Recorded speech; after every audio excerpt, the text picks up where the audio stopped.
think people like being frightened. I think they like exploring the darker side of humanity and looking into an environment they wouldn't normally, have access to, most likely.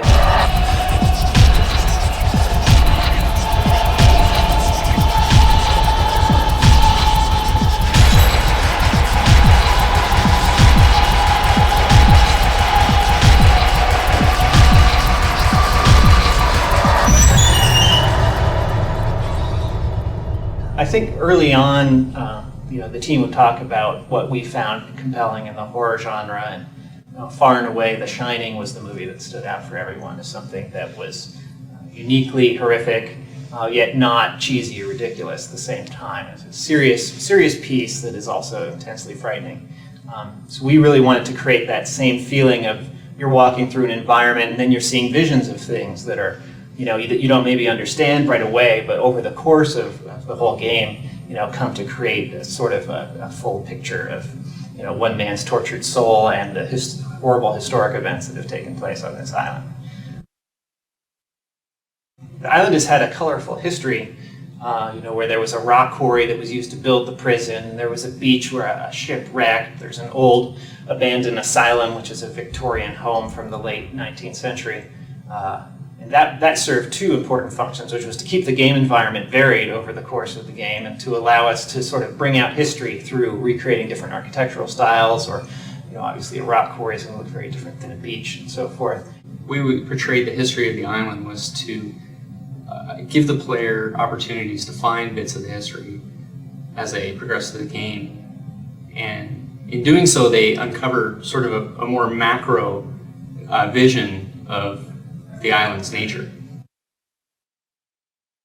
We didn't really want a character that looked any particular nationality or race. He really is almost Neanderthal in his appearance. He's very primal. We wanted that strength to kind of come through, so we built up some of those characteristics. A tough character that no matter what he was doing, he always came through as like a really solid, calm, tough guy. And then he looked cool no matter what he was doing. Like he was just shooting a gun, he looked good shooting a gun, and he looked tough and carried out an attitude throughout. I think the primary thing we want to do is make the player feel that though they were in this intensely frightening and life-threatening situation, they were in control of a character that could make it through if only they were able to manage it themselves. It's not like in some horror movies where the main characters are sort of weak and constantly tripping over roots as they're trying to run away from the guy, and they can just barely manage to survive. Torque is someone who can take on an army of creatures and blast them to bloody bits and then be ready for more.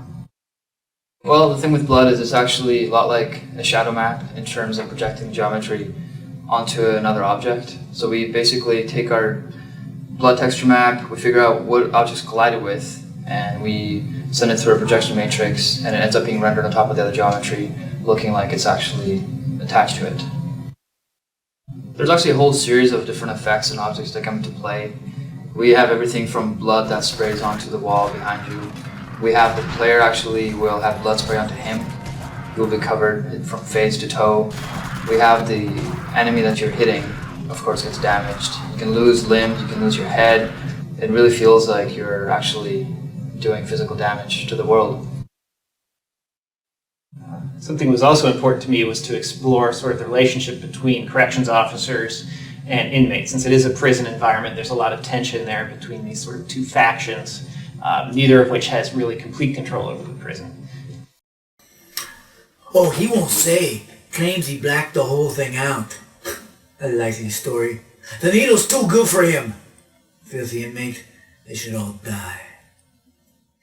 A likely story. The needle's too good for him.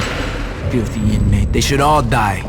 Since we were going for sort of a continuous immersive experience, we didn't have the benefit of mission screens or voiceover narration or something helping the player along. So it was a real challenge to sort of get the characters to both talk in a way that's realistic and also in a way that'll convey the story to the player. Welcome to Carnate, inmates. Enjoy your stay. Once the cataclysm happens and the creatures are everywhere, the corrections officers are really on the same side you are. From the beginning, we wanted to stay away from zombies and the more tired horror cliches that everyone's had enough of. and wanted to move on to something that was more disturbing and more unique to this experience. I think it was also early on we decided we wanted to have a theme for all the creatures so that they weren't just, this random Cthulhu monster or, this random apparition. Instead, they're each themed after different execution methods, which ties into the history of Carnate and all the various forms of humans killing humans that have gone on there. Creatures, we wanted to make them as creepy as possible, make them feel very intimidating and deadly. We had a lot of inspiration for a lot of the creatures from movies like House on Haunted Hill and old Geiger stuff. It really actually fell on probably one of the sickest character designers I've ever met, Ben. So he really tore it up and really was the inspiration for every one of these character designs. They really started to come home and really started to really have some depth to them once the sound got in. I have to say the sound is probably one of the most amazing pieces of work that's been put into this game. It's incredible. I worked with the composer to come up with sort of a hybrid idea there where we would extract the elements for the music from the sound design.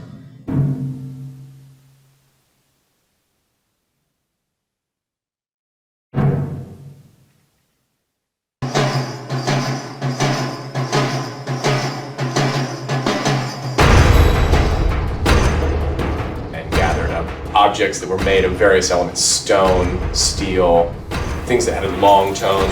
We were using aluminum rods that were 10 and 12 feet long and getting them to resonate lengthwise. We were then striking them and getting them to resonate horizontally. Just about anything we could think of to create sonic signatures that were not typically used in game soundtracks. The biggest thing I hope the players bring to the game is their own sort of creativity. We've created sort of a world that the player can explore and can see the various historical events, but at the same time we were fairly careful not to explain too much to the player. So there's going to be a lot of sort of connecting the dots and putting your own spin on, well, I think this is what happened here, or understanding Torque's backstory. Different players may see it differently, and that's important since you are Torque going through